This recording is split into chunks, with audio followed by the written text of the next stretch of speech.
But as they pursued those that fled to their camp, they witnessed a most fearful tragedy. The women, standing in black clothes on their wagons, slew all that fled. Some their husbands, some their brethren, others their fathers. Plutarch on the Cimbri. Plutarch's words give us a powerful insight into the minds of our northern ancestors. Of course, this is a Roman writing, and as such it may be a little embellished, but there can be no doubt that our forebears viewed acts of cowardice with the utmost disdain. Tacitus, in his book Germania, on the origin and situation of the Germans, re-emphasizes this harsh perspective. To give ground provided that you return to the attack is considered good tactics rather than cowardice. They bring back the bodies of the fallen, even when a battle hangs in the balance. To throw away one's shield is a supreme disgrace, and the man who has thus dishonored himself is disbarred from attendance at sacrifice or assembly. Many such survivors from the battlefield have ended their shame by hanging themselves. Tacitus. The notion that dropping one's shield was an act of the utmost cowardice is also shared by the great Greek warrior tribe, the Spartans. The phrase, "on your shield or with it," is often said to be the last words a Spartan man would hear from his beloved wife before he set off for battle. The phrase essentially boils down to victory or death, leaving no room for live to fight another day. In these examples, we see the sternness of belief, that there was no greater loss than the loss of one's honor. We also see how important the role of the women folk was in maintaining this noble virtue, bravery. The Gaulish peoples would often mock Roman tactics as acts of cowardice. Plutarch gives us a great example of this in his work, Lives of the Noble Greeks and Romans.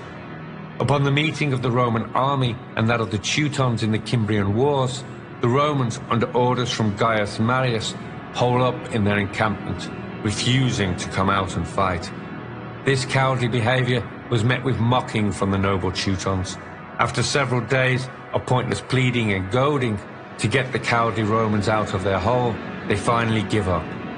On their way, though, they had a few last slighting remarks for their adversaries. And they marched close to the camp, inquiring whether the Romans had any messages for their wives. "For," they said, "we shall soon be with them." Plutarch on the Teutons. It should also be noted that the Romans lived up to their accusations of cowardice. The Teutons, along with the Ambrones, were eventually defeated by the armies of Gaius Marius after they were attacked in the most cowardly manner. Whilst eating and bathing with their families, the Romans took advantage and launched an ambush. Even when facing the impossible, the Ambrones stood their ground, beating on their shields and chanting their holy name. So proud was their chanting, it can still be heard in noble hearts to this day. This custom of disdain for cowardice was not only present in ancient times.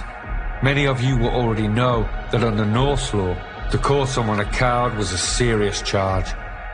Many such an accusation would end in a duel, lest the accused wished to live in shame by accepting the title.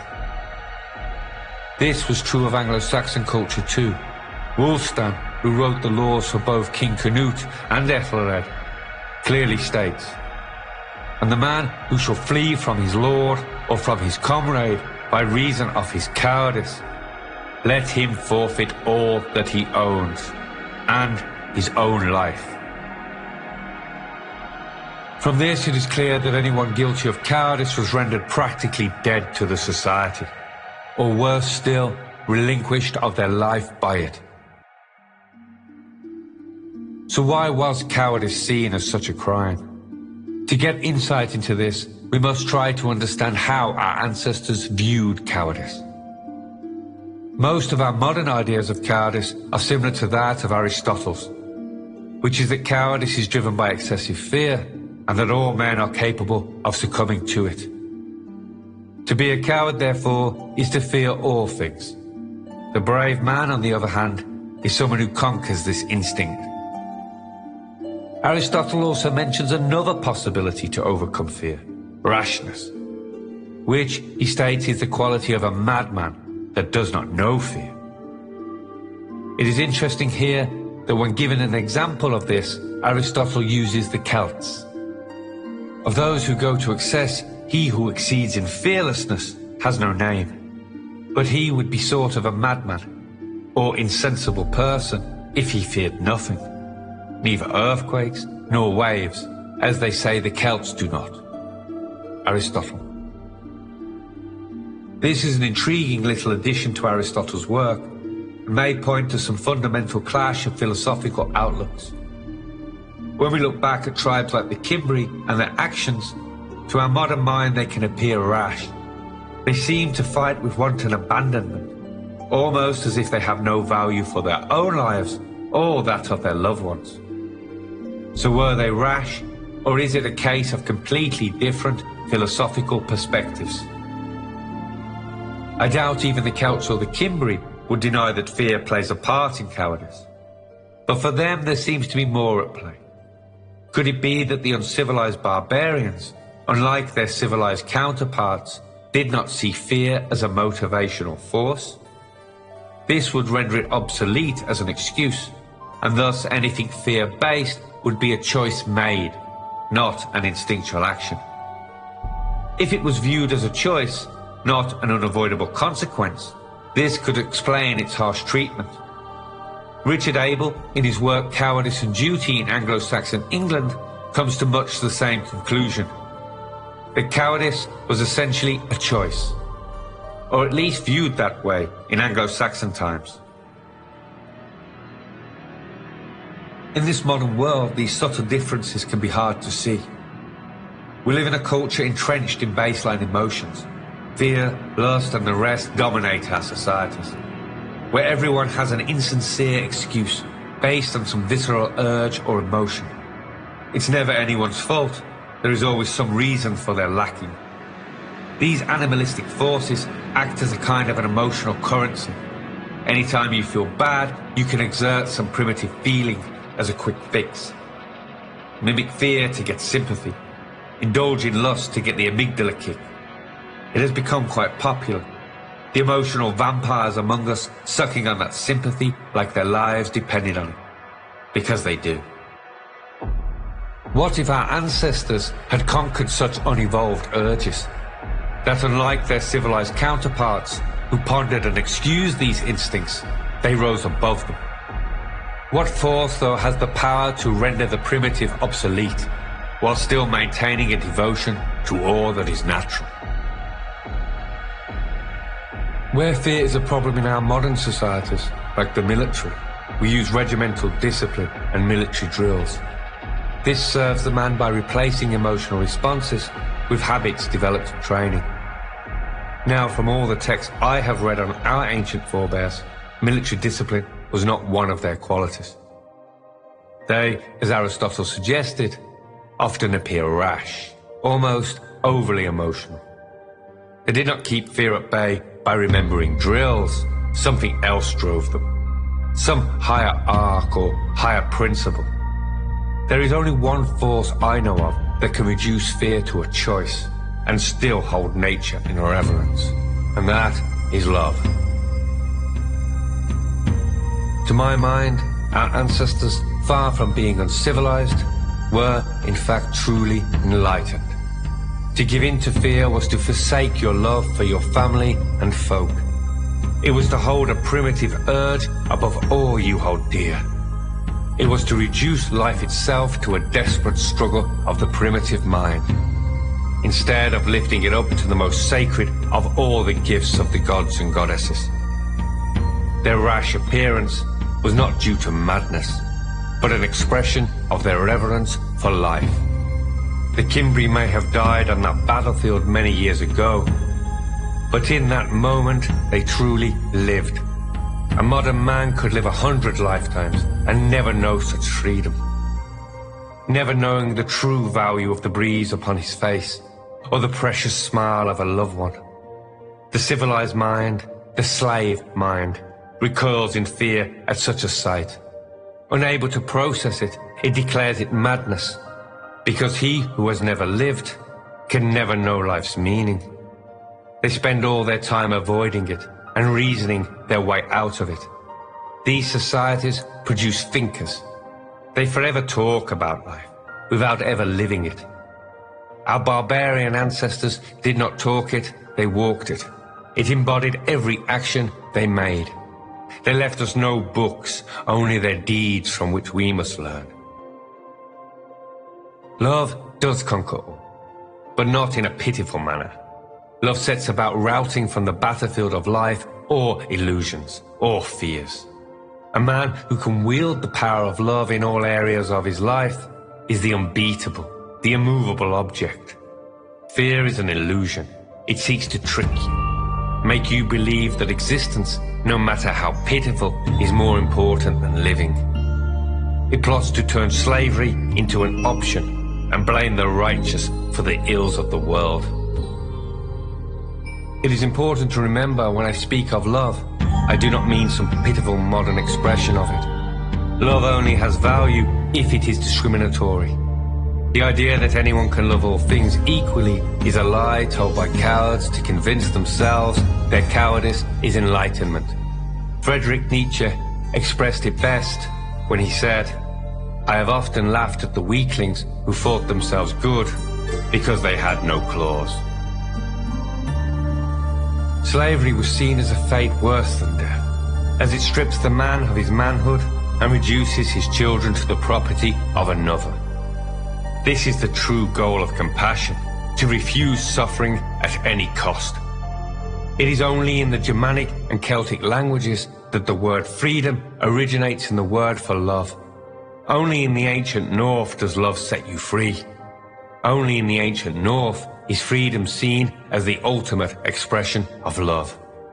Thus, a man who claims to love his folk and family could never see slavery as an option.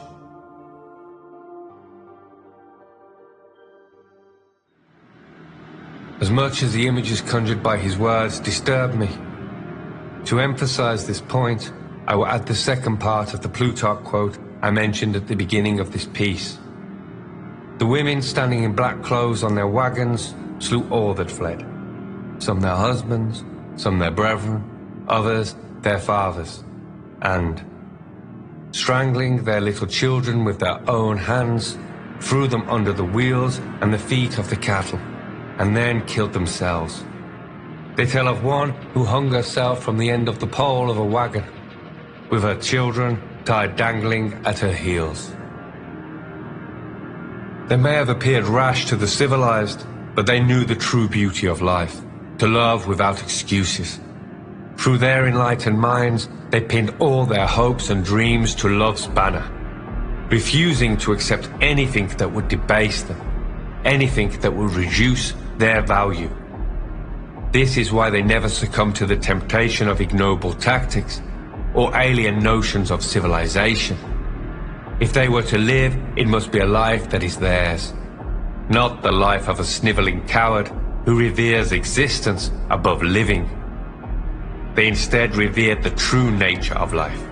They revered their ability to dance their dance, to sew upon its tapestry their innermost beauty.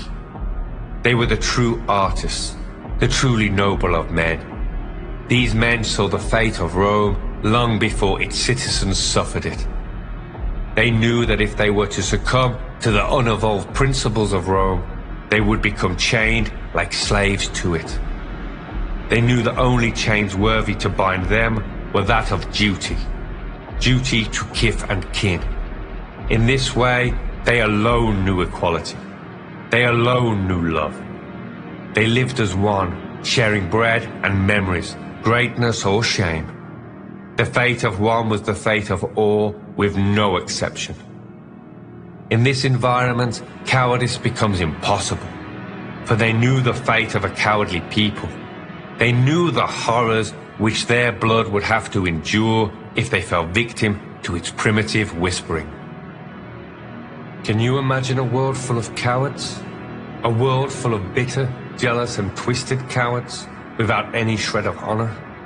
Knowing no law, stooping to all manner of treachery and deceit to seize power for their warped desires?